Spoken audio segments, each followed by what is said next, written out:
Bonjour à tous et bienvenue dans cette nouvelle vidéo.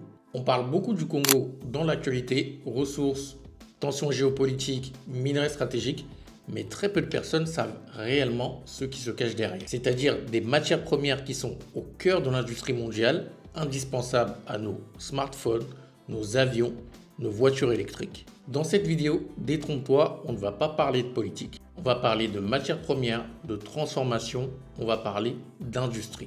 Le but de cette vidéo est de vous montrer pourquoi et comment certaines matières premières en Afrique sont devenues stratégiques pour l'avenir du monde. Comment elles sont essentielles, comment elles sont transformées et surtout pourquoi elles sont au centre des convoitises industrielles mondiales. Et enfin, cette vidéo a pour but de souligner l'importance pour les Africains de prendre en main leur propre industrie et de transformer leurs matières premières.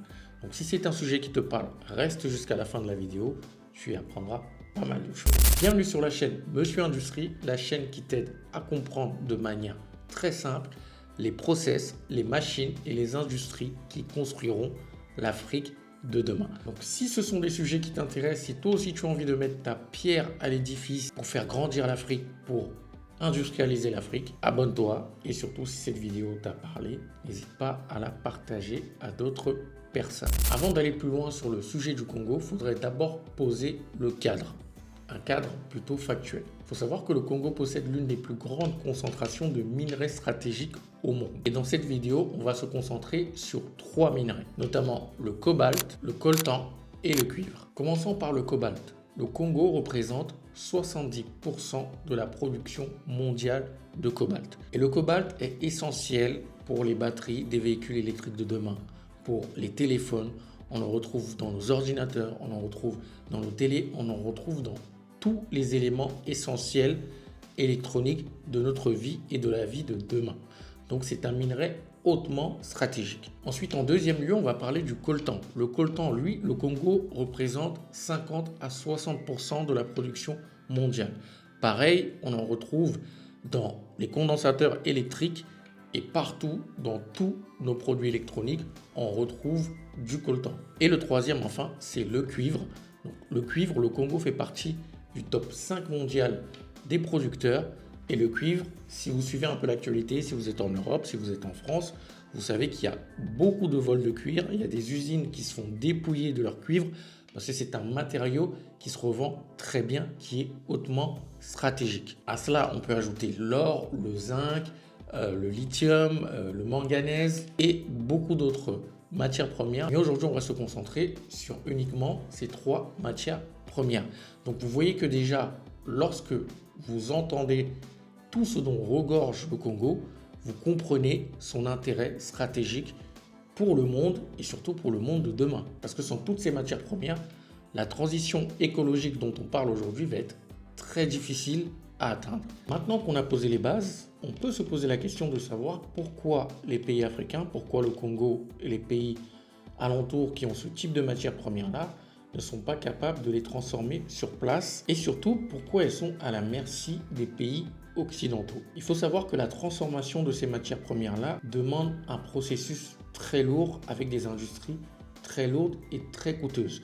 Donc ce qui demande par exemple d'avoir une électricité qui est constante dans le pays, ce qui demande d'avoir des infrastructures assez robustes, qui demande d'avoir un financement, qui demande d'avoir un suivi, ce qu'on ne retrouve malheureusement pas encore dans nos différents pays africains. Juste pour vous donner l'exemple de la transformation d'une matière première comme le cobalt, il y a 5 principales étapes, d'accord, qui vont être très importantes et qui vont être très lourdes.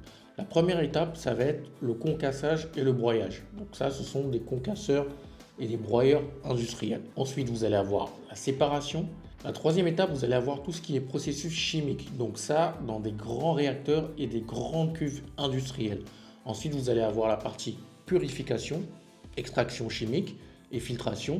Et ensuite, vous allez avoir la partie cristallisation et séchage du cobalt, ce qui va nous donner ce qu'on va retrouver notamment dans nos smartphones, nos véhicules électriques et tous nos appareils électroniques. Malheureusement, ces processus-là et toutes ces industries ne sont pas en place, ce qui fait qu'aujourd'hui, on a pour le cobalt la Chine, la Finlande et la Corée du Sud qui ne sont pas des grands producteurs de cobalt, qui sont les premiers à transformer ces matières premières-là. Pour la transformation du coltan, les premiers pays transformateurs sont la Chine, les États-Unis, l'Allemagne ou par exemple encore le Japon. Et pour le cuivre, ça va être la Chine, le Chili, les pays européens. Par contre, il y a un pays africain qui transforme le cuivre, c'est la Zambie. Pourquoi ces matières premières-là créent aujourd'hui des tensions au niveau géopolitique, au niveau mondial, de telle sorte qu'aujourd'hui, ça crée des situations et des massacres dans un pays qu'on n'a pas envie de voir. La première raison, comme je vous l'ai expliqué au préalable, c'est que ce sont des matériaux qui sont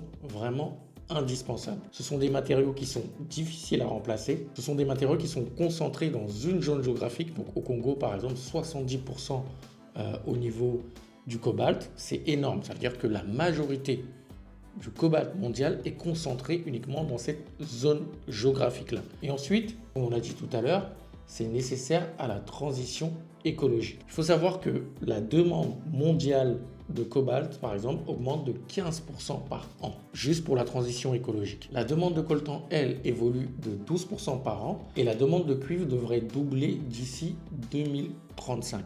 Donc, ce qui vous montre que c'est stratégique et ça montre pourquoi aujourd'hui, ces matières premières-là créent des tensions lorsqu'on n'arrive pas à avoir de contrôle dessus, comme ce qui est le cas aujourd'hui malheureusement au Congo. Aujourd'hui, comment l'Afrique pourrait tirer parti de cette situation et apporter de la réelle valeur ajoutée au niveau de ces matières premières-là et surtout améliorer la situation qui se passe aujourd'hui au niveau du Congo, au niveau des pays alentours. Alors aujourd'hui, on le sait, vous comme moi, l'Afrique exporte la plupart du temps, je dirais 80% du temps, uniquement des matières premières et non des produits transformés.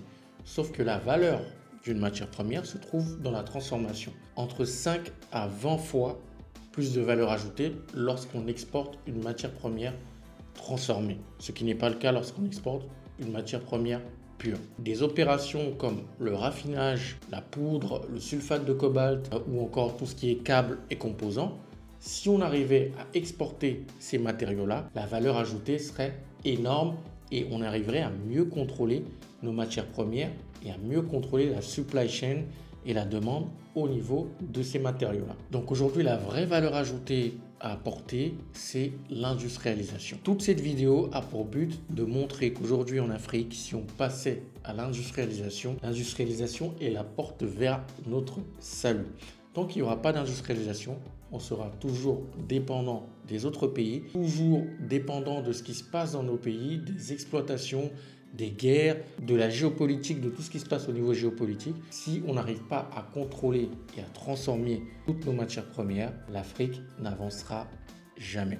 C'est peut-être dur ce que je vais dire, mais pour moi, je pense vraiment que le salut de l'Afrique passe par l'industrialisation. Il faut qu'on arrive à développer des chaînes de transformation au niveau régional et au niveau du continent, ce qui nous permettra d'apporter une réelle valeur ajoutée et évidemment améliorer le cadre et le niveau de vie des Africains. Vous l'avez bien compris, tout ce qui se passe aujourd'hui au Congo et tout ce dont on parle dans l'actualité n'est pas uniquement le fait de problèmes géopolitiques. C'est parce qu'il y a derrière des matières premières stratégiques qui sont importantes pour demain, qui sont importantes pour l'avenir du monde, pour la transition écologique, que tout ceci arrive. Il est important de comprendre ces enjeux, important de comprendre les enjeux industriels du futur pour comprendre tous ces conflits, pour comprendre tout ce qui se passe au niveau géopolitique autour de cette zone de l'Afrique centrale. Et il est surtout important de comprendre tout cela pour savoir la place que l'Afrique occupe et peut occuper encore plus demain si on transformait nos propres matières premières. Si vous êtes encore là, merci d'avoir regardé cette vidéo jusqu'à la fin. On se retrouve la semaine prochaine pour une nouvelle vidéo, pour un nouveau sujet sur l'industrialisation africaine. Si cette vidéo vous a plu et surtout que vous y avez appris des choses, n'hésitez pas à la partager.